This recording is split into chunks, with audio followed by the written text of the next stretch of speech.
नमो अरिहन्ताणं नमो सिद्धाणं नमो आयर्याणं नमो वज्रायाणं नमो लोये सवसाहुणम्। मंगलम भगवान वीरो मंगलम गौतमो गणी मंगलम कुंद कुंदाद्यो जैन धर्मोस्तु मंगलम सर्वमंगल मांगल्यम सर्वकल्याणकारकम प्रधानम सर्वधर्माणां जैनम जयतु शासनम्। जीवमजीवमदवं जिनवर्वसेन जीर्णनेतिठं देविन्दविन्दवन्दं वन्दे तं सर्वदा शिरसा।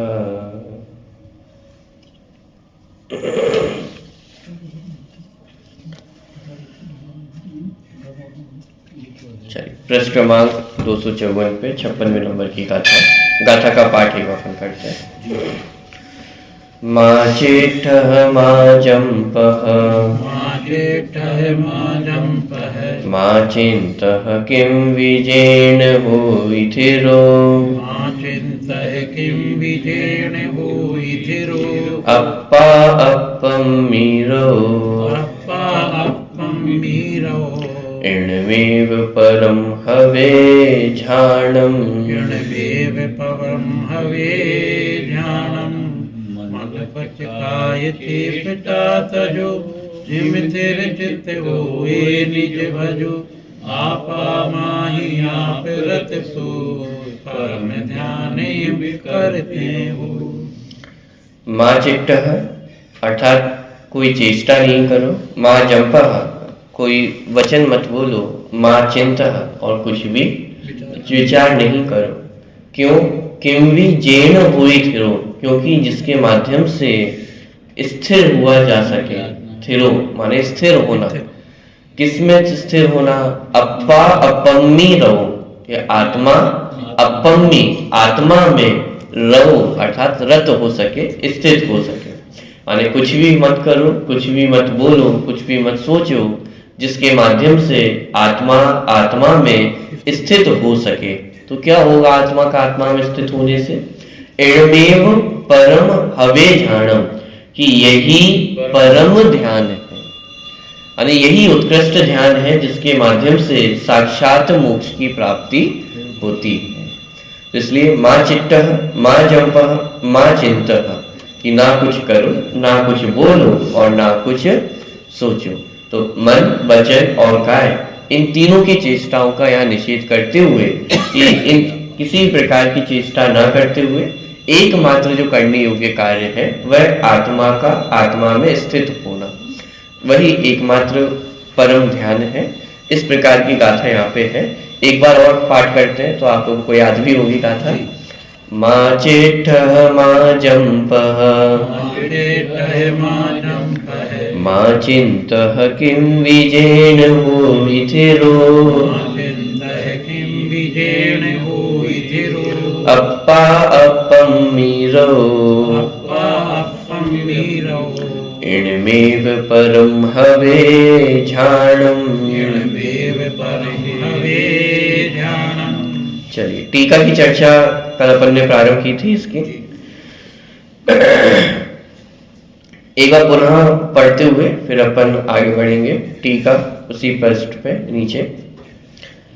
हे विवेकी पुरुषों, नित्य निरंजन और निष्क्रिय ऐसे निज शुद्धात्मा की अनुभूति को रोकने वाले, यानी जो मन वचन काय की प्रवृत्ति है, ये आत्मा को आत्मा में स्थित होने से रोकने वाली चीजें हैं। जब तक उपयोग मन वचन काय की क्रियाओं में स्थित रहेगा, और वह मन वचन काय की क्रिया चाहे कैसी भी हो, शुभ हो या अशुभ हो, कैसी भी क्रिया हो, जब तक उपयोग उसमें एकत्व को प्राप्त रहेगा तब तक जीव आत्म स्वरूप में स्थित नहीं हो सकता है। इसलिए यहाँ पे शुभाशुभ दोनों प्रवृत्तियों को यहाँ पे लिया, यानी शुभ प्रवृत्ति और अशुभ प्रवृत्ति, मन वचन और काय, तीनों की। मन में अशुभ सोचना इसका तो निषेध है ही, लेकिन अब शुभ विकल्पों का भी त्याग करवाया। समय सारणी में भी कर्ता कर्म अधिकार आता, तो उसके अंत में पक्षाति क्रांति की गाथाएं हैं। यानी पूरी पहले चर्चा की कर्ता कर्म अधिकार में ये आत्मा करता है कि अकर्ता है, तो अलग अलग अपेक्षाओं से वहां पे वर्णन की आत्मा करता भी है अकर्ता भी है, कर्मों का कदाचित कर्ता भी कहा जाता है अकर्ता भी है। यानी इस प्रकार व्यवहार नए से कर्ता कहा, निश्चय नए से अकर्ता कहा, इस प्रकार की पूरी चर्चा कर्ता कर्म अधिकार में पढ़ने को मिलती है। तो फिर क्या करें, आत्मा एक फाइनल प्रश्न तो मन में खड़ा रहता है ना कि आप निश्चय कर दो करता है कि अकर्ता है, क्या है आत्मा, आप तो एक चीज बता दो, बस उसको अपन मान के बैठ जाएंगे। तो वहां पे फिर अंत में पक्षाति क्रांति का बहुत अच्छा वर्णन वहां पे आया है कि एक नए कर्ता कहता है और एक नए अकर्ता कहता है, लेकिन आत्मा कैसा है, वो तो एक ज्ञाय तत्व है, ना करता है ना करता है। वहां बहुत सारे ऐसे बोल लिए अलग अलग नयों के माध्यम से, एक नए ऐसा कहता है और एक नए ऐसा कहता है, लेकिन आत्मा कैसा है, वो तो एक चैतन्य ज्ञायक तत्व है, जिसका अर्थ यहाँ पे किया माँ चिट्टा माँ जंपा माँ चिंता, कुछ भी सोचो मत। हालांकि एक नए से आत्मा ऐसा है, एक नए से ऐसा है, ये सब स्वाध्याय के अंग है, ये सब शुभ विकल्प है, शुभ भाव है, लेकिन पक्षाति क्रांति के समय में आत्मा का आत्मा में स्थित होने के काल में ये विकल्प भी आत्मानुभूति में बाधक ही बनते हैं। इसलिए क्या पक्षाति क्रांत हो या कोई विकल्प करने योग्य भी नहीं है कि आत्मा कैसा है, कि एक चैतन्य ज्ञायक तत्व हो उसका ही अनुभव करने योग्य है, इसके अलावा अन्य और कोई विकल्प करने योग्य नहीं है। तो वही बात यहाँ पे भी ली जा रही है कि किसी प्रकार की चेष्टा नहीं करनी। अशुभ का तो निषेध पहले से ही है, शुभ का भी अब यहाँ पर चूंकि एक स्टेप हम आगे बढ़ रहे हैं, आत्मानुभूति तक पहुंचना है, तो वहां पे शुभ विकल्प भी बाधक ही बनते हैं। इसलिए शुभ और अशुभ दोनों ही प्रकार की मन वचन और काय की प्रवृत्ति को यहाँ पे नहीं करने की प्रेरणा दी गई है। तो हे विवेकी पुरुषों, नित्य निरंजन और निष्क्रिय ऐसे निज शुद्धात्मा की अनुभूति को रोकने वाले शुभाशुभ चेष्टा रूप काय व्यापार, शुभाशुभ अंतर बहिर्जल्प रूप वचन व्यापार और शुभाशुभ विकल्प जाल रूप चित्त व्यापार किंचित भी मत करो। क्यों नहीं करें? जिससे अर्थात तीनों योगों के निरोध से स्थिर होता है। माने यदि तीनों योगों का अपन निषेध करेंगे तो क्या होगा? चित्त स्थिर हो। कौन स्थिर होता है? आत्मा स्थिर होता है। कैसा स्थिर होता है? सहज शुद्ध ज्ञान दर्शन स्वभावी परमात्म तत्व के सम्यक श्रद्धा ज्ञान आचरण रूप। माने आत्मा का आत्मा में स्थित होना। तो एक बात कहें कि आत्मा स्थिर होता है। अब कैसा स्थिर होता है, किस प्रकार से स्थिर होता है, उसकी चर्चा कि सहज शुद्ध ज्ञान दर्शन स्वभावी कौन है? मैं स्वयं। तो आत्मा में ही स्थित हो रहा है। तो पहले कहा तीनों योगों के निरोध से क्या होता है? आत्मा स्थिर होता है। किस प्रकार से स्थिर होता है? कि आत्मा में ही स्थिर हो जाता है। देखो आत्मा की स्थिरता तो जब पंचेंद्रिय के विषयों को भोगता है तो उसमें भी हो जाती है, लेकिन वहां परद्रव्य में स्थिर हो रहा है। वहां जो आर्त और रौद्र ध्यान की चर्चा अपन ने देखी थी, वहां पे भी स्थिरता तो है, उपयोग की एकाग्रता तो है, लेकिन वो एकाग्रता पर द्रव्य में है और यहाँ पर एकाग्रता स्वद्रव्य में हो रही है। तो अब यहाँ पे प्रश्न खड़ा होता कि वो स्थिरता कैसी होती है? तो उस स्थिरता का वर्णन कि सहज शुद्ध ज्ञान दर्शन स्वभावी माने निःशुद्धात्म तत्व में ऐसे सहज शुद्ध ज्ञान दर्शन स्वभावी परमात्म तत्व के सम्यक श्रद्धा ज्ञान आचरण रूप। माने वो स्थिरता कैसी है? सम्यक दर्शन, सम्यक ज्ञान और सम्यक चारित्र रूप है। और ये सम्यक दर्शन ज्ञान चारित्र कैसे है? इन्हीं की एकता का नाम क्या है? मोक्ष मार्ग है। इसका मतलब यहाँ जिस ध्यान की चर्चा चल रही है वो साक्षात मोक्ष मार्ग स्वरूप है और मोक्ष का कारण है। वह स्थिरता मोक्ष मार्ग का कारण है और मोक्ष में ले जाने वाली है। तो परमात्म तत्व के सम्यक श्रद्धा ज्ञान आचरण रूप अभेद रत्नत्रयात्मक परम समाधि से उत्पन्न। कैसे उत्पन्न हुई है? ये अभेद रत्नत्रयात्मक है, माने सम्यक दर्शन ज्ञान चारित्रमय है और परम समाधि से उत्पन्न है। माने ये जो उत्कृष्ट ध्यान की चर्चा कही जा रही है ये कैसे उत्पन्न होगी? परम समाधि से उत्पन्न होने वाली। सर्व प्रदेशों में आनंद उत्पन्न करने वाले सुख के आस्वाद रूप परिणति सहित है। कि क्या होगा ऐसी समाधि को प्राप्त करके? ये रत्नत्रय को प्राप्त करके क्या प्राप्त हो जाएगा? क्यों करना है? कि परम सुख को देने वाला है, कि प्रदेशों में आनंद उत्पन्न करने वाले। जैसे अपन कहते हैं ना, रोम रोम उछल जाता है, रोम रोम पुलकित हो जाता है। अब आत्मा में रोम तो नहीं है, ये आत्मा के प्रदेश है और एक एक प्रदेश पुलकित हो जाता है। एक एक प्रदेश में वो आनंद की उत्पत्ति होती। तो प्रदेशों में आनंद उत्पन्न करने वाले सुख के आस्वाद रूप परिणति सहित है। निजात्मा में रत परिणत तल्लीन तच्चित तन्मय होता है।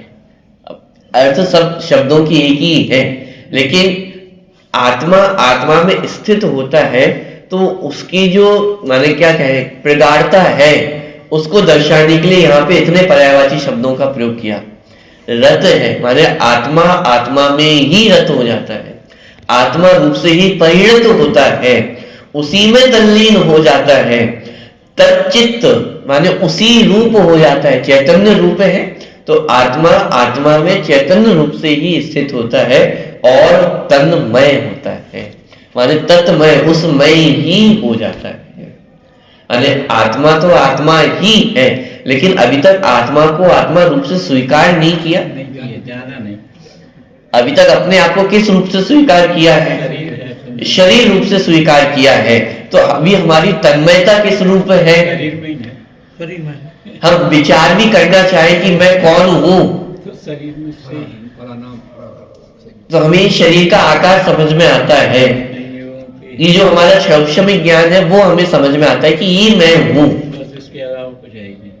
लेकिन यहाँ पे क्या कह रहे हैं कि आत्मा के साथ तन्मय होना। आत्मा वास्तव में कोई अलग नहीं है, लेकिन हमारी तन्मयता इस शरीर के साथ जुड़ी हुई है, इसलिए कहना पड़ रहा है कि आत्मा से तन्मय होता है। ठीक, देख तो निजात्मा में रत परिणत तल्लीन तच्चित तन्मय होता है। यह जो आत्मा के सुख स्वरूप में तन्मय पना वही निश्चय से परम अर्थात उत्कृष्ट ध्यान है। यही उत्कृष्ट ध्यान है। और ये कैसे उत्पन्न हुआ है? परम समाधि से उत्पन्न। पहले क्या है? ये परम समाधि से उत्पन्न है। और परम समाधि से उत्पन्न है मतलब समाधि कब धारण करनी चाहिए? और एक हमारे मन में जो कॉन्सेप्ट बन के बैठ गया है कि समाधि तो कब धारण की जाती है? अंतिम समय में, वृद्ध अवस्था में, जो बिल्कुल मरणासन हो तो समाधि धारण की जाती है। लेकिन यहाँ तो ये कह रहे हैं कि समाधि से उत्पन्न रत्नत्रय है, सम्यक दर्शन, सम्यक ज्ञान, सम्यक चारित्र, और एक शब्द में कहे तो मोक्ष मार्ग। तो यदि सरल शब्दों में पूछूं कि मोक्ष मार्ग कब प्रकट करना चाहिए? साहब जब मरणासन हो तब कर लेंगे। ये तो बात बनती नहीं है ना।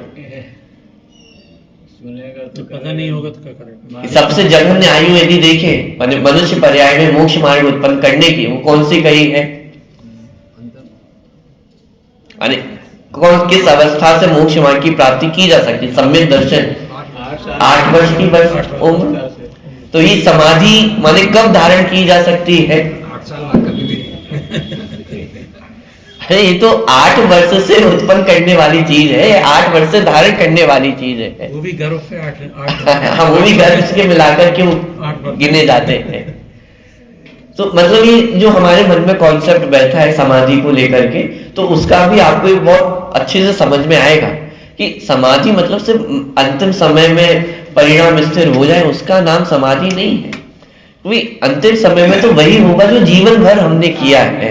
अंतिम समय में जो समझते हैं कि 8 दिन तक पानी मत पियो, 15 दिन पहले दूध छोड़ दो, फिर सांस ले लो तो सांस भी छोड़ दो, तो मुर्दे जैसे बहुत पड़े हो, होशे कुछ नहीं। थोड़ा सा भी सोच विचार के देखें तो ये सारी चीजें तो अंतिम समय में और परिणाम संश्लेष करने वाली हो सकती है। क्यों? क्योंकि जीवन भर तो अभ्यास रहा नहीं, जीवन भर तो बात सुनी नहीं, उन वस्तुओं के प्रति राग बैठा हुआ है और तीव्रता से राग बैठा हुआ है। जिस व्यक्ति की अंतिम समय तक भी व्यापार के प्रति राग ना छूटा हो, घर परिवार के प्रति राग ना छूटा हो, और फिर उसको एकदम अंतिम समय में कहे कि नहीं अब सबके प्रति राग छोड़ दो, तो गुरुदेव कहते घृण पूर्वक राग होता है, तुमने घृण किया नहीं, त्याग का कर, तो परिणाम स्थिर होंगे कि और बिगड़ेंगे। अरे एक विचार करने योग्य बातें हैं। और इन सारी चीजों से समझ में आता है कि समाधि कोई मात्र अंतिम समय में धारण करने योग्य वस्तु हो ऐसा नहीं है। जीवन समाधिमय होगा तो मरण भी समाधिमय ही होगा। और यदि जीवन में स्वाध्याय नहीं है, तत्व अभ्यास नहीं है, और अंतिम समय में कोई जादू हो जाए, कोई चमत्कार हो जाए, परिणाम अपने आप स्थिर हो जाए, कि ऐसा संभव नहीं है। तो यहाँ तो कहना है भाई रत्नात्रय कैसे हैं कि परम समाधि से उत्पन्न होने वाले हैं। और परम समाधि माने सविकल्प अवस्था में जो तत्व अभ्यास है वह, और निर्विकल्प अवस्था में आत्मा का आत्मा में स्थित होना। तो ये सम्यक दर्शन को उत्पन्न करने के कारण है, ये मोक्ष मार्ग का कारण है। तो इस परम समाधि से उत्पन्न जो रत्नात्रय है, तो ये परम समाधि ही परम ध्यान रूप है। और इससे क्या होगा कि परम सुख की प्राप्ति होती है। इसलिए इस परम ध्यान को प्राप्त हमें करना चाहिए। ठीक है, तो इस प्रकार यह जो आत्मा के सुख स्वरूप में तन्मयपना वही निश्चय से परम अर्थात उत्कृष्ट ध्यान है। ये अंतिम पंक्ति में आपको ध्यान की पहचान कराई है। अगर 40 साल पहले तक जब हम प्रवचन करने जाते थे तो लोग कहते थे जी आ गए वो आत्मा वाले, जी आत्मा वाले आ गए, मजाक उड़ा। देखिए अंतिम पंक्ति में प्रश्न खड़ा हो सकता है कि ध्यान मतलब क्या। अभी भी बहुत सारी चर्चा हमने पढ़ ली कि साहब कुछ बोलना नहीं है, करना नहीं है, सोचना नहीं है, तो क्या इसका ध्यान, इसका मतलब ध्यान है? इसका अर्थ ध्यान नहीं है। ये तो ध्यान के बाय प्रोडक्ट है। अरे जब जीव ध्यान में स्थित होता है तो ये चीजें होती ही होती हैं, अपने आप होती है। तो इसलिए बुद्धि पूर्वक यहाँ पे आपका ध्यान आकर्षित कराया कि ये नहीं करो, माने बुद्धि पूर्वक इन चीजों को नहीं करना है। तो फिर ध्यान किसका नाम है? ये आत्मा का आत्मा में स्थित हो जाना, इसका नाम ध्यान है। तो फिर हम प्रयास करने बैठ गए हैं, आत्मा को आत्मा में स्थित करना चाह रहे हैं, तो यह ध्यान हो जाएगा। किसका नाम है ध्यान? तो उस ध्यान को समझाने के लिए यहाँ पे एक अंतिम पंक्ति आई है, यह जो आत्मा के सुख स्वरूप में तन्मयपना है। क्या ये ध्यान की पहचान? ये ध्यान माने क्या? आत्मा में, कि आत्मा में सुख स्वरूप में जो तन्मयपना है। सुख स्वरूप में तन्मयपना माने क्या? जैसे वर्तमान में हमें दुख होता है तो उस दुख के साथ हमारा तन्मयपना है या नहीं है? कोई भी कष्ट आया, कोई भी तकलीफ हुई तो किसे हुई? मुझे अब ये जो दुख तकलीफ मुझे हुई है, इसको समझाने के लिए किसी की आवश्यकता है? ये तो आपको सहज ही पता है। तो वो जो तकलीफ हुई है उसका वेदन भी स्वयं कर रहा है, स्वयं कर रहा है। किसी को समझाने की आवश्यकता है कि साहब ये दुख होता है, इसे दुख कहते हैं, और फिर इसको ऐसे वेदन किया जाता है। बता ही नहीं पाते कि ना किसी को समझाने की आवश्यकता है, ना किसी को बताने की आवश्यकता है। उस दुख के साथ हमारा तन्मयपना रहता है। ऐसे ही यहाँ पे कह रहे हैं कि अभी तक तो हमने पंचेंद्री के विषयों में तन्मयपना किया है, वहां पे सुख दुख में हमारा तन्मयपना रहता है, तो हमें ख्याल में है कि ये सब पंचेंद्री के विषय सुख है। तो वैसे ही सुख की अनुभूति, जो वास्तविक सुख की अनुभूति है, वो जिस समय होगी बस उसी का नाम ध्यान है। ध्यान है। माने ध्यान कोई अलग से कोई वस्तु ऐसी नहीं है। ये ध्यान को समझना है तो ध्यान की सिंपल परिभाषा ये है कि वो सुख की अनुभूति है, उसी का नाम ध्यान है। सुख उत्पन्न हो रहा है, उसी का नाम ध्यान है। और यदि सुख की प्राप्ति नहीं है तो इसका मतलब अभी ध्यान नहीं है। निराकुल तैयार। हम कैसे पहचाने कि हमें ध्यान की प्राप्ति हुई या नहीं हुई? निश्चिंतता कि उसका थर्मामीटर दे दिया है कि वो सुख की प्राप्ति हुई या नहीं हुई। प्रदेश प्रदेश में बात की, प्रदेश में आनंद उत्पन्न होता है, अतीन्द्रिय आनंद। तो वो आनंद उत्पन्न हो रहा है या नहीं हो रहा है, सुख की अनुभूति है या नहीं है, वही उसका थर्मामीटर है। कि आत्मा के सुख स्वरूप में तन्मयपना वही निश्चय से परम अर्थात उत्कृष्ट ध्यान है। ठीक है। उस परम ध्यान में स्थित जीवों को जिस वीतराग परमानंद रूप सुख का प्रतिभास होता है, वही निश्चय मोक्ष मार्ग स्वरूप है। अब पूरी परिभाषाएं उस आनंद के आधार से ही ली जा रही है। अरे आनंद में तन्मयपना होना वही ध्यान है, उस आनंद की अनुभूति होना वही मोक्ष मार्ग है। क्योंकि मोक्ष मार्ग को और कैसे स्पष्ट करें, कैसे बताएं कि मोक्ष मार्ग क्या है, मोक्ष क्या है? सुख के आधार से ही स्पष्ट किया जाता है। संसार की बात की जाती है तो दुख के आधार से की जाती है। जितना दुख है वो सब संसार है। तो फिर मोक्ष किसका नाम है? सुख का नाम मोक्ष है। जिस सुख के बाद दुख ना हो। अच्छा, संसार को भी स्पष्ट करना हो, 6 डाल अपन पढ़ते, पूरी पहली डाल संसार को स्पष्ट करने के लिए क्या बताया? पूरे दुखों से ही अवगत कराया है। एक एक अवस्था में जीव किस किस प्रकार से दुखों को प्राप्त होता है, बस उस दुख का ही नाम संसार है। संसार मतलब ये जो रचना दिखाई दे रही है, इसका नाम संसार नहीं, क्योंकि मोक्ष भी इस 3 लोक के अंदर ही है। मोक्ष कोई ऐसी अलग अवस्था हो, वो मोक्ष नहीं, मोक्ष भी इस 3 लोक के अंदर है। और जहां पर सिद्धालय में सिद्ध भगवान विराजमान है, वहीं पर निगोदिया जीव भी विराजमान है।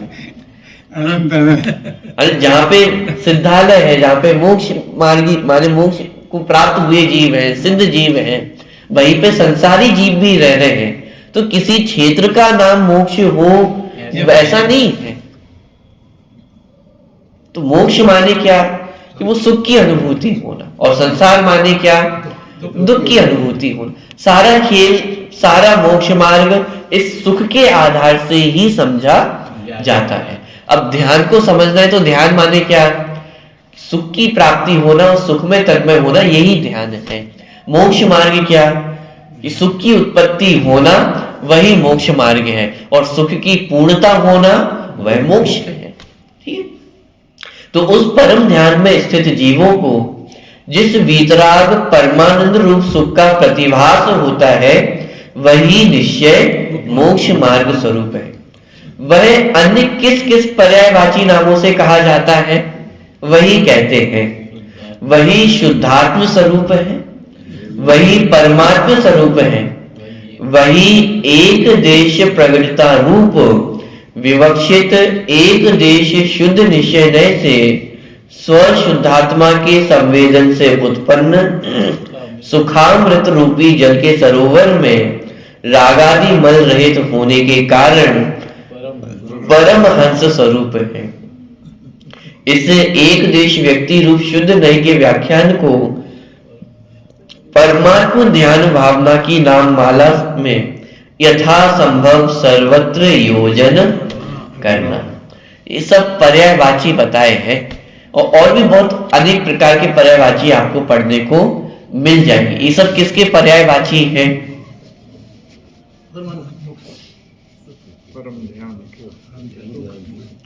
कि परम ध्यान से जो उत्पन्न मोक्ष मार्ग है, कि उसके पर्यायवाची ये सब है। ठीक है। चाहे परम ध्यान कहें, मोक्ष मार्ग कहें, सुख की प्राप्ति कहें, अथवा एक देश शुद्ध निश्चय नय का जो भी विषय भूत है, क्योंकि परम शुद्ध निश्चय नय में तो शुद्धात्मा की बात है, तो वहां तो ये सारी चीजों का अभाव है, वहां तो एक ज्ञायक तत्व ही है, वहां ना मोक्ष है, ना संवर है, ना निर्जरा है, ना आश्रम बंद है, कुछ है ही नहीं परम शुद्ध निश्चय नय में, तो एक ज्ञायक तत्व है। लेकिन एक देश शुद्ध निश्चय नय तक की जहां तक बात आए तो वो मोक्ष मार्ग और साक्षात शुद्ध निश्चय नय में मोक्ष की बात आ जाएगी। क्योंकि यहाँ पे मोक्ष मार्ग की चर्चा चल रही है, तो एक देश शुद्ध निश्चय नय के अंतर्गत जो जो विशेषण लिए जा सकते हैं वो सब यहाँ पे ले लिए गए हैं, वो सब उसी के पर्यायवाची है। ठीक है। और दूसरी बात, ध्यान की चर्चा चल रही है, तो ध्यान को मोक्ष मार्ग रूप ही कहा है। सिद्ध अवस्था में ध्यान नहीं कहा। सिद्ध अवस्था में क्या कहा? ये तो ध्यान का फल है, ध्यान ही करते रहेंगे तो ध्यान के फल की प्राप्ति कब होगी? तो सिद्ध अवस्था में ध्यान नहीं कहा, सिद्ध अवस्था में कहा कि ये तो ध्यान का फल है, अरे ध्यान की फल रूप अवस्था है। तो जब तक ध्यान है तब तक मोक्ष मार्ग है, इसलिए एक देश शुद्ध निश्चय नय का जो भी विषय बनेगा वो सब इस ध्यान और मोक्ष मार्ग के अंतर्गत लिया गया है। ठीक है। एक बार और मैं ये पैराग्राफ पढ़ता हूं तो थोड़ा सा आपको क्लियर होगा क्या बात की जा रही है। उस परम ध्यान में स्थित जीवों को जिस वीतराग परमानंद रूप सुख का प्रतिभास होता है वही निश्चय मोक्ष मार्ग स्वरूप है। वह अन्य किस किस पर्यायवाची नामों से कहा जाता है? अब प्रश्न ये, किस किस पर्यायवाची कहे जा रहे हैं? मोक्ष मार्ग के। वह मोक्ष मार्ग कैसा है? सुख के प्रतिभास रूप है। ठीक है। तो चाहे सुख की पर्यायवाची कहे, मोक्ष मार्ग के पर्यायवाची कहे, उनकी चर्चा यहाँ पे है। वही कहते हैं, वही शुद्धात्म स्वरूप है। चाहे मोक्ष मार्ग कहें चाहे शुद्धात्मा कहें, एक ही बात है। क्यों? क्योंकि जो मोक्ष मार्ग हुआ शुद्धात्मा के आश्रय से तो हुआ है। बहुत बढ़िया, शुद्धात्मा के आश्रय से हुआ है। थोड़ा सा और इसको यदि करेक्ट करें तो शुरू में चर्चा आई थी, मोक्ष मार्ग जब अधिकार प्रारंभ हुआ था, सम्यक दर्शन सम्यक ज्ञान सम्यक चारित्र की बात की थी कि मोक्ष मार्ग क्या है, सम्यक दर्शन ज्ञान चारित्र ये मोक्ष मार्ग है। उसके बाद एक और चर्चा ली थी, सम्यक दर्शन ज्ञान चारित्र को व्यवहार से मोक्ष मार्ग कहा था, निश्चय से मोक्ष मार्ग किसे कहा था? शुद्धात्मा। सम्यक दर्शन ज्ञान चारित्र ये भी व्यवहार से मोक्ष मार्ग है, और एक निशुद्धात्मा इसे निश्चय से मोक्ष मार्ग कहा था, माने शुद्धात्मा ही मोक्ष मार्ग है। क्या बदल गया? दो कथन हुए, शुद्धात्मा के आश्रय से मोक्ष मार्ग हुआ, यहाँ पे भेद हो गया है। शुद्धात्मा अलग है, मोक्ष मार्ग अलग हो गया है। इसे व्यवहार से परिभाषा कही थी।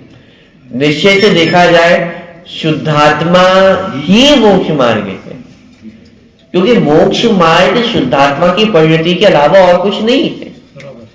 वो शुद्धात्मा ही मोक्ष मार्ग रूप परिणमित होता है। तो शुद्धात्मा के आश्रय से मोक्ष मार्ग, यहाँ दो चीजें हो गई, और वह शुद्धात्मा ही मोक्ष मार्ग है। पॉइंट अंतर समझ में आ रहा है? तो ऐसे ही यहाँ पर भी वो जो सुख कहे, मोक्ष मार्ग कहे, अथवा उसी का पर्यायवाची आया शुद्धात्म स्वरूप कहे, ये सब पर्यायवाची है। माने मोक्ष मार्ग और शुद्धात्मा ये दो अलग अलग चीजें नहीं है। माने जैसे अपन अभी वर्तमान में जैसे कहीं रास्ते में चले तो एक तो होता है मार्ग और मार्ग में चलने वाला। अभी आप मंदिर से घर जाएंगे तो घर जाने का मार्ग और उस मार्ग में चलने वाले आप व्यक्ति, यहाँ तो दो चीजें हो गई है। लेकिन मोक्ष मार्ग में वास्तव में ऐसी दो चीजें नहीं है, क्योंकि मार्ग भी मैं हूं और मार्ग पे चलने वाला भी मैं ही हूं। तो यहाँ तो वास्तव में एक ही वस्तु है। इसलिए पर्यायवाची में क्या कहा? शुद्धात्म स्वरूप। ध्यान का पर्यायवाची शुद्धात्मा, सुख का पर्यायवाची शुद्धात्मा, मोक्ष मार्ग का पर्यायवाची शुद्धात्मा। बात पकड़ में आ रही है? तो ये शुद्धात्म स्वरूप है, वही परमात्मा स्वरूप है। वही एक देश प्रकटता रूप विवक्षित एक देश शुद्ध निश्चय नय से स्वशुद्धात्मा के संवेदन से उत्पन्न सुखामृत रूपी जल के सरोवर में रागादि मल रहित होने के कारण परमहंस स्वरूप है। एक जो बाहर में तो एक मत भी आजकल चलने लगा है परमहंस के नाम से, तो वास्तव में वो परमहंस भी कौन है? एक शुद्धात्मा ही है। क्यों? क्योंकि रागादि मल से रहित होने के कारण। इस एक देश व्यक्ति रूप शुद्ध नय के व्याख्यान को परमात्म ध्यान भावना की नाम माला में यथासंभव सर्वत्र योजन करना। कौन सी नाम माला में? परमात्म ध्यान भावना की, माने शुद्धात्मा के अनुभव की नाम माला में जो कुछ भी समाहित हो जाए और जो कुछ भी माने एक देश शुद्ध निश्चय नय का जो कुछ विषय बनता है वो सब इसमें समाहित हो जाता है। तो आचार्य ने कहा कि आप सब उसमें जोड़ लेना। क्या कहें? संवर इसी में जोड़ लेना, निर्जरा इसी में जोड़ लेना, अतीन्द्रिय आनंद इसमें जोड़ लेना, सुख इसमें जोड़ लेना, ध्यान इसमें जोड़ लेना, समाधि इसमें जोड़ लेना। ये कुछ मैंने आपको एग्जाम्पल दिए और जिनवाणी में जो कुछ भी आपको पढ़ने को मिलता है वह सब इसी के पर्यायवाची है। करने योग्य कार्य बस यही है कि आत्मा आत्मा में स्थित हो और पूरा जिनागम इसी का उपदेश दे रहा है अंत में जाकर कि यही एकमात्र करने योग्य कार्य है। और इसी परमात्मा ध्यान की भावना की नाम माला में यथा संभव सर्वत्र योजन करना। योजन माने जोड़ लेना। जो कुछ भी आपको पढ़ने को मिले वह सब मोक्ष मार्ग के अंतर्गत जो कुछ आपको पढ़ने को मिलता है वह सब इसी के अंतर्गत आप समाहित कर लेना। क्योंकि अंतिम लक्ष्य तो यही एकमात्र है कि आत्मा आत्मा में स्थित हो। अब इसी को मोक्ष मार्ग कहें, सम्यक दर्शन, सम्यक ज्ञान, सम्यक चारित्र कहें, आत्मानुभूति कहें, शुद्धोपयोग कहें, शुद्ध भावना कहें, मोक्ष मार्ग कहें, परिणति कहें, शुद्ध परिणति कहें, जो कुछ भी हो वह सब इसी में सर्वत्र योजन कर लेना। इस प्रकार से यहाँ पे कहा। ठीक, थोड़ा सा और आगे बढ़ते हैं।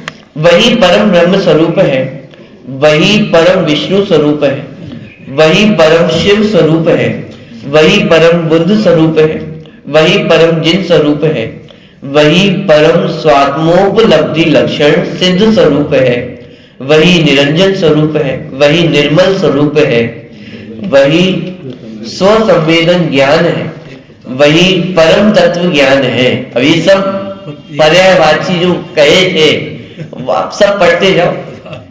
वही तत्व ज्ञान है, वही शुद्धात्म दर्शन है, वही परम अवस्था स्वरूप है, वही परमात्मा का दर्शन है, वही परमात्मा का ज्ञान है, वही परम अवस्था रूप परमात्मा का स्पर्शन है, वही ध्येयभूत शुद्ध पायामिक भाव रूप है, वही ध्यान भावना स्वरूप है, वही शुद्ध चारित्र है, वही परम पवित्र है, वही अंतः तत्व है, वही परम तत्व है, वही शुद्धात्म द्रव्य है, वही परम ज्योति है, वही शुद्ध आत्मा की अनुभूति है, वही आत्मा की प्रतीति है, वही आत्मा की संवित्ति है, वही स्वरूप की उपलब्धि है, वही नित्य पदार्थ की प्राप्ति है, वही परम समाधि है, वही परमानंद है, वही नित्यानंद है, वही सहजानंद है, वही सदानंद है, वही शुद्धात्म पदार्थ के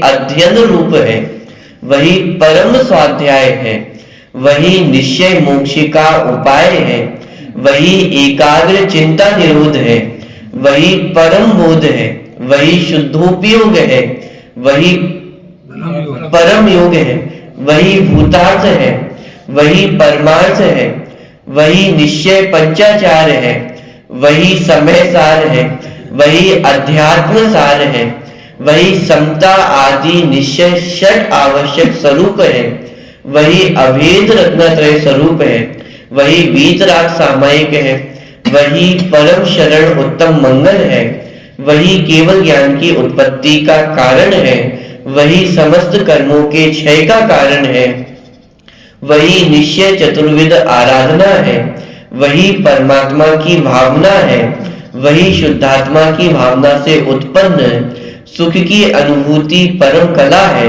वही दिव्य कला है, वही परम अद्वैत है, वही परम अमृत रूप परम धर्म ध्यान है, वही शुक्ल ध्यान है, वही रागादि विकल्प रहित ध्यान है, वही निष्कल ध्यान है, वही परम स्वास्थ्य है, वही परम वितरागपना है, वही परम साम्य है, वही परम एकत्व है, वही परम भेद ज्ञान है, वही परम समरसी भाव है, इत्यादि समस्त रागादि विकल्प उपाधि से रहित परम आह्लाद रूप एक सुख जिसका लक्षण है, ऐसे ध्यान रूप निश्चय मोक्ष मार्ग के वाचक अन्य भी पर्यायवाची नाम परमात्म तत्व के ज्ञानियों द्वारा जानने योग्य है। पूरा फर्क दे दिया। ये पूरा पैराग्राफ है। पूरे पैराग्राफ में क्या बताया? एक शुद्धात्मा ही फर्क। अब इस पैराग्राफ के लिए आप साइकोलॉजी थोड़ी सी समझना चाहें, यानी पैराग्राफ कैसे आया है। जस्ट इसके पीछे वाला जो पैराग्राफ था वह आचार्य ने कह दिया था कि आप अपने हिसाब से सर्वत्र योजन कर लेना, यानी और जितने पर्यायवाची हो सकते हैं जिनवाणी में वो आप लगा लेना, ये आचार्य ने निर्देश कर दिया। लेकिन उसके बाद आचार्य का मन नहीं माना। हम खुद ही बता दें, माने ये जो आनंद की उत्पत्ति आचार्य को हो रही है, आनंद की प्राप्ति आचार्य को हो रही है, वो आप इसका अनुमान लगा सकते हैं। हमारे जीवन में कभी कोई ऐसी घटना घटे तो हो कि जहां आनंद अंदर में समाता नहीं है। एक बार आप कह रहे हैं कि अरे आज बहुत अच्छा लग रहा है, बहुत आनंद का दिन है, फिर दोबारा आप कहते हैं अरे आज बहुत अच्छा लग रहा है, बहुत आनंद की प्राप्ति हो रही है, लेकिन फिर वही बात आते रहना। कितने प्रकार से आई है, इतना पूरा बड़ा पैराग्राफ भर दिया है आचार्य ने। एक पेज का साहब वही एक ही बात, एक ही आत्मा की बात, एक आत्मा के अलावा और क्या बात करे। अरे वो एक आत्मा में कितने आनंद की प्राप्ति हो रही है। जहां आचार्य ने निर्देश दे दिया था कि पर्यायवाची आप लगा लेना, स्वयं उसका थोड़ा विचार कर लेना, लेकिन उनका मन नहीं माना और फिर उन्होंने पर्यायवाची लिखना प्रारंभ किए तो पूरा एक पेज पूरा भर गया। उसके अलावा और कुछ है भी। और ये इस गाथा का महत्व है, ये परम ध्यान का महत्व है कि ये वास्तविक परम ध्यान है जो मोक्ष मार्ग, ये साक्षात मोक्ष मार्ग की चर्चा चल रही है, ये साक्षात मोक्ष को देने वाला है। और आचार्य तो मोक्ष मार्ग को प्राप्त किया है, तो वो तो उनके अंदर वो जो आनंद की प्राप्ति हुई है वो बाहर उछल के भी हमें दिखाई दे रहा है।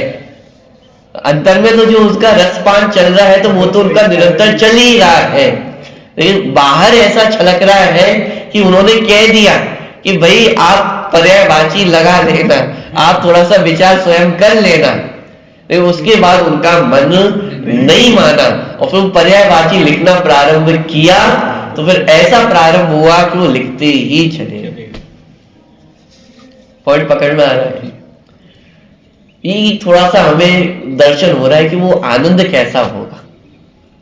अरे अभी तक तो हमने पंचेंद्रिय विषय सुख को ही प्राप्त किया है और उसी को हम सुख मान करके बैठे हुए हैं, तो जो वास्तविक सच्चा सुख है उसकी तो हमें प्राप्ति हुई नहीं है, पता ही नहीं अभी तो कि वो सच्चा सुख कैसा है। लेकिन एक बार यदि वो सच्चे सुख का आस्वाद हो तो वो सुख छूट जाए और वो सारे प्रयास हट जाते हैं। माने कहते हैं ना सम्यक दर्शन एक बार हो जाए तो फिर मोक्ष मार्ग माने मोक्ष की प्राप्ति होती ही होती है। तो उसका कारण क्या है? कर्णादियों में तो आपको नियम पढ़ने को मिल जाएंगे कि एक बार ऐसा हो जाए तो फिर ये सारी चीजें होती हैं, लेकिन थोड़ा सा विचार करके देखेंगे उसका कारण क्या है। एक बार सम्यक दर्शन हो तो फिर मोक्ष होता ही क्यों है? क्योंकि एक बार जिसको ये सुख की अनुभूति हो जाए, जिसको एक बार ये सुख चढ़ जाए, फिर उसको छोड़े कैसे? सही मार्ग मिल जाए, उस रास्ते पे चल जाए तो मंजिल पे पहुंच जाए। कि कैसे छूट जाए, फिर वो छोड़ ही नहीं सकता है। इसलिए फिर मोक्ष की प्राप्ति तो होती ही होती है। भले ही वो एक बार को सम्यक दर्शन छूट भी जाए, लेकिन फिर भी वो जो एक बार सुख की अनुभूति हो गई है, सुख का रसा स्वाद हो गया है, फिर विशेष भोगों में वो सुख की कल्पना हो ही नहीं सकती। पॉइंट पकड़ में आ रहा। तो इस प्रकार यहाँ पे ये इस गाथा में 56वें नंबर की गाथा में परम ध्यान की चर्चा की गई है। और ये परम ध्यान की आप घर पे जाकर के भी एक एक विशेषण समझना, एक एक विशेषण में एक एक पर्यायवाची में बहुत रस भरा हुआ है। इसी परम ध्यान को परम स्वाध्याय भी कहा। यही स्वाध्याय, यही तत्व अभ्यास है, यही अनुभूति है। इसके अलावा जो 5 पंचाचार की अपन ने चर्चा देखी थी आचार्य परमेष्ठी के, उसमें उपाध्याय परमेष्ठी के संदर्भ में अध्ययन की हमने विशेषता देखी थी। यही पंचाचार है, यही अध्ययन है। श्रावकों की अपेक्षा जो षट आवश्यक कहे गए हैं, यही षट आवश्यक है। या चर्चा आई थी षट आवश्यक की भी बीच में। निश्चय षट आवश्यक स्वरूप है, कह रहे षट आवश्यक। षट आवश्यक माने 6 आवश्यक। कितने आवश्यक गिनाए हैं? बात तो एक ही की चल रही है और इसी को षट आवश्यक नाम दिया जा रहा है कि यही आवश्यक है, यही करने योग्य है, यही पंचाचार है, यही 28 मूल गुण है, यही सब कुछ है। और ये नहीं है तो बाकी कुछ भी नहीं है। और यदि ये एक है, बाकी सब कुछ है। इसलिए करने योग्य कार्य क्या है? एक आत्मा को आत्मा में स्थित करना। और आत्मा को आत्मा में स्थित करना माने वर्तमान ज्ञान के पर्याय को, कोई बगल में आत्मा होगा उस आत्मा को आत्मा में स्थित करना, ऐसा नहीं है। मैं निशुद्धात्मा हूं, इस शुद्धात्म तत्व की स्वीकृति होना। जैसे अभी हम ये मानते हैं कि मैं शरीर हूं, मैं प्रतीक हूं, ये बाहर में परिवार मेरा है, घर गृहस्थी मेरी है, व्यापार मेरा है। तो ये जो अनुभूति पर द्रव्य में है, ये अनुभूति अपने आप में होना कि मैं एक ज्ञायक तत्व हूं, इसी का अर्थ है आत्मा को आत्मा में स्थित करना। तो पूरा प्रयास इसी का है कि मैं निज ज्ञायक तत्व हूं, उसको स्वीकृत करना है। मैं जो हूं उसको वैसा का वैसा स्वीकारना है। इसी का नाम मोक्ष मार्ग है। मोक्ष मार्ग कोई अलग चीज नहीं है, कोई बहुत बड़ा ऐसा कुछ परिवर्तन हो जाता हो, ऐसा कुछ भी नहीं है। मोक्ष मार्ग माने जो मैं हूं उसकी वैसी स्वीकृति होना। जगत में कोई व्यक्ति, जैसे मिथ्यात्व को तो मदिरा का उदाहरण दिया, सर्वत्र पूरे जिनागम में आप देखेंगे तो मिथ्यात्व को मदिरा से तुलना की गई है। और मदिरा पान किया हुआ व्यक्ति की हालत कैसी होती है? अपने स्वरूप को भी नहीं जानता है। कभी तो इतनी ज्यादा हो जाता है कि अपना ही नाम पूछे तो अपने नाम नहीं पता होता है, अपने घर का एड्रेस नहीं पता होता है, तो उस व्यक्ति को क्या कहा जाता है? उन्मत्त कहा जाता है, पागल कहा जाता है। जिनवाणी की भाषा में कहे तो उसे मिथ्या दृष्टि कहा जाता है। मिथ्या दृष्टि माने कौन? जिसे अपना पता नहीं है, जिसे अपने घर का पता नहीं है, क्या मेरा है उसका पता नहीं, उसका नाम मिथ्या दृष्टि है। तो सम्यक दृष्टि माने कौन? कि जिसको अपना पता है, जिसको अपने घर का पता है, क्या मेरी चीजें हैं, जिसको इसका जानकारी है, ये पता है, वह सम्यक दृष्टि है। तो क्या करना है सम्यक दृष्टि होने के लिए? अरे भाई, जो जैसा है, जो जिसका है उसको वैसा जानना है, उसको उसका मानना है। इसका ही नाम सम्यक दर्शन है, इसी का नाम परम ध्यान है, इसी का नाम मोक्ष मार्ग है। नाम आप कुछ भी दे, करने योग्य तो यही एकमात्र कार्य है, जो जैसा है उसको वैसा जानना है। ठीक, चल विशेष चर्चा और अपन करेंगे।